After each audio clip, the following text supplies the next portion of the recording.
നമസ്കാരം. മലയാളി വാർത്തയിലേക്ക് സ്വാഗതം. ഈ അടുത്ത കാലത്തായി രാജ്യത്തെ നടുക്കിയ ഒരു ഭീകരാക്രമണമാണ് പഹൽഗാം ഭീകരാക്രമണം. പഹൽഗാം, ജമ്മുകാശ്മീരിലെ പഹൽഗാമിൽ ഒത്തുകൂടിയ വിനോദസഞ്ചാരികൾക്ക് നേരെ ഭീകരർ വെടിയുതിർക്കുകയായിരുന്നു. 26 വിനോദസഞ്ചാരികളാണ് ആ ആക്രമണത്തിൽ കൊല്ലപ്പെട്ടത്.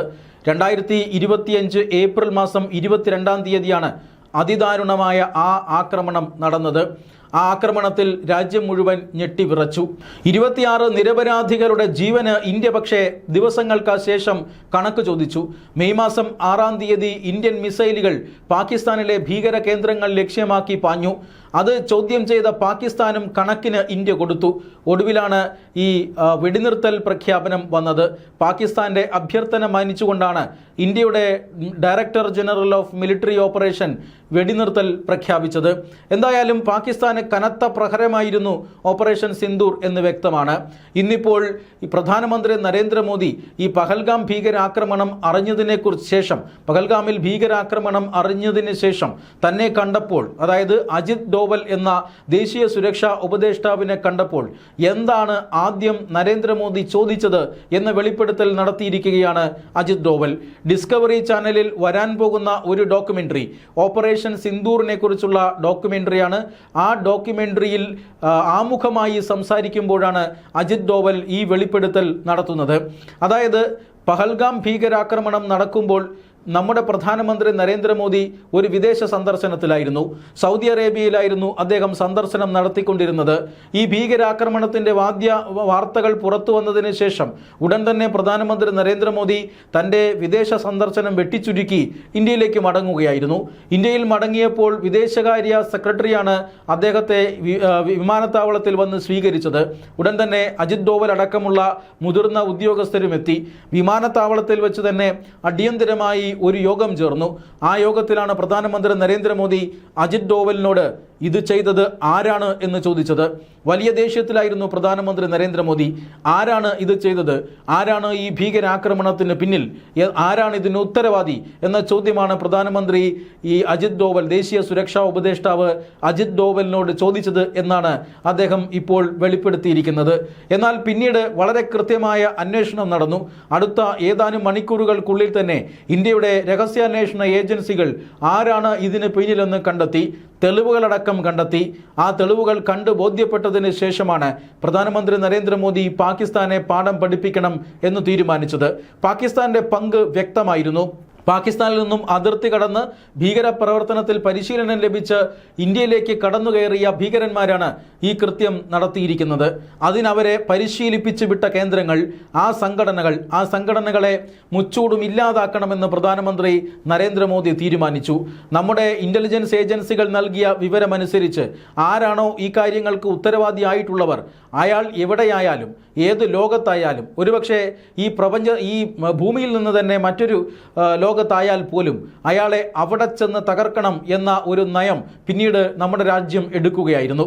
അതായത് പാകിസ്ഥാനിലായിക്കോട്ടെ, അയാൾ ആകാശത്തായിക്കോട്ടെ, ഭൂമിയിലായിക്കോട്ടെ, വെള്ളത്തിലായിക്കോട്ടെ, എവിടെ പോയാലും പിടികൂടുകയും കണക്ക് തീർക്കുകയും വേണം എന്ന നിർദ്ദേശമാണ് അന്ന് കേന്ദ്ര സർക്കാർ സൈന്യത്തിന് നൽകിയത്. അതിൻ്റെ ഭാഗമായിട്ടാണ് പിന്നീട് ഈ തെരച്ചിലും അതുപോലെ തന്നെ മറ്റു കാര്യങ്ങളും എല്ലാം നടന്നത്.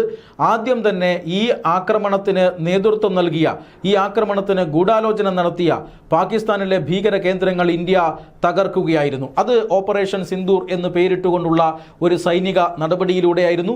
ഏതാനും മിനിറ്റുകൾ, അതായത് കൃത്യമായി പറഞ്ഞാൽ 20 മിനിറ്റുകൾ നീണ്ട ഒരു സൈനിക നടപടിയിലൂടെയാണ് 9ഓളം വരുന്ന ഭീകര കേന്ദ്രങ്ങൾ, പാകിസ്ഥാന്റെ പ്രധാനപ്പെട്ട ഭീകര കേന്ദ്രങ്ങളിൽ ഇന്ത്യ ആക്രമണം നടത്തിയത്.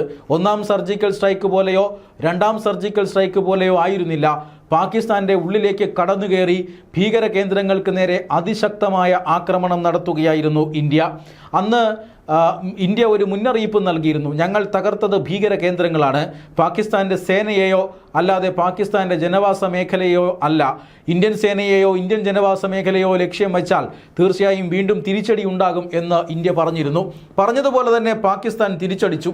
ഇന്ത്യൻ സേനാ കേന്ദ്രങ്ങൾക്ക് നേരെയായിരുന്നു പാകിസ്ഥാൻ ആക്രമണം നടത്തിയത്. ആ ആക്രമണം ഫലം കണ്ടില്ല. എല്ലാ ലക്ഷ്യങ്ങളും അല്ലെങ്കിൽ എല്ലാ റോക്കറ്റുകളും ഡ്രോണുകളും ആകാശത്ത് വെച്ച് തന്നെ ഇന്ത്യ തകർത്ത് കളഞ്ഞു. പക്ഷേ ഇന്ത്യയുടെ പകരം വീട്ടലുണ്ടായി. പാകിസ്ഥാന്റെ ഈ സാഹസത്തിന് പാകിസ്ഥാൻ സേനാത്താവളങ്ങൾ ഇന്ത്യ ആക്രമിച്ചു. ബ്രഹ്മോസ് അടക്കമുള്ള മിസൈലുകൾ ഉപയോഗിച്ച് നടത്തിയ ആക്രമണത്തിൽ പാകിസ്ഥാന് പിടിച്ചു നിൽക്കാൻ കഴിഞ്ഞില്ല. എന്നുമാത്രമല്ല, പാകിസ്ഥാൻ വെടിനിർത്തൽ ആവശ്യപ്പെടുകയും ചെയ്തു. അങ്ങനെയാണ് ഓപ്പറേഷൻ സിന്ദൂർ അവിടെ അവസാനിച്ചത്. എന്നാൽ ഓപ്പറേഷൻ സിന്ദൂർ അവസാനിച്ചിട്ടില്ല എന്ന് ഈ ഡോക്യുമെന്ററിയിൽ അജിത് ഡോവൽ പറയുകയാണ്. അതിപ്പോഴും ലൈവായി തന്നെ നിൽക്കുകയാണ്. ഭീകരാക്രമണം യുദ്ധമായി തന്നെ കണക്കാക്കുമെന്ന രാജ്യത്തിൻ്റെ നയത്തിൽ മാറ്റമില്ല. ഓപ്പറേഷൻ സിന്ദൂർ നമ്മൾ തുടങ്ങി വച്ചിട്ടുണ്ട്, താൽക്കാലികമായി വെടിനിർത്തിയിട്ടുണ്ട് എന്ന് മാത്രമാണ്. സമാനമായ കുറ്റകൃത്യം, സമാനമായ പ്രകോപനം അത് പാകിസ്ഥാൻ തുടർന്നാൽ തീർച്ചയായും അപ്പോൾ ഈ ഓപ്പറേഷൻ സിന്ദൂർ പുനരാരംഭിക്കും എന്നാണ് വീണ്ടും അജിത് ഡോവൽ എടുത്തു പറഞ്ഞിരിക്കുന്നത്. പ്രധാനമന്ത്രി നരേന്ദ്രമോദിക്കും കേന്ദ്ര സർക്കാരിനും ഭീകരവാദത്തോട് യാതൊരു വിട്ടുവീഴ്ചയുമില്ല എന്ന സമീപനമാണ്. അതുകൊണ്ട് തന്നെ പഹൽഗാമിൽ നടന്നത് വെറുമൊരു ഭീകരാക്രമണമല്ല. ഒരു വിദേശ ശക്തി രാജ്യത്തിനകത്ത് കടന്നുകയറി നിരപരാധികളായ പൗരന്മാരെയാണ് ആക്രമിച്ച് കൊലപ്പെടുത്തിയിരിക്കുന്നത്. ഒട്ടനവധി ഇന്ത്യൻ സ്ത്രീകളുടെ സിന്ദൂരം ഈ ആക്രമണം മായ്ച്ചു കളഞ്ഞിരിക്കുന്നു. മാത്രമല്ല, ഈ പുരുഷന്മാരെ, സംഘത്തിലുണ്ടായിരുന്ന പുരുഷന്മാരെയെല്ലാം മതം ചോദിച്ച് കൊന്നതിന് ശേഷം സ്ത്രീകളോട് മോദിയോട് പോയി പറ എന്ന നിർദ്ദേശം നൽകി തിരിച്ചുവിടുകയായിരുന്നു. തീർച്ചയായും ഇത് അങ്ങേയറ്റത്തെ പ്രകോപനമായിരുന്നു. ആ പ്രകോപനത്തിന് തക്ക മറുപടിയാണ് ഇന്ത്യ നൽകിയത്. അതിലാണ് ഇപ്പോൾ അജിത് ഡോവലിൻ്റെ ഏറ്റവും പ്രധാനപ്പെട്ട വെളിപ്പെടുത്തൽ ഉണ്ടായിരിക്കുന്നത്. പഹൽഗാം ഭീകരാക്രമണം അറിഞ്ഞയുടൻ പ്രധാനമന്ത്രി ചോദിച്ചത് പിന്നിലാരാണ് എന്നായിരുന്നു.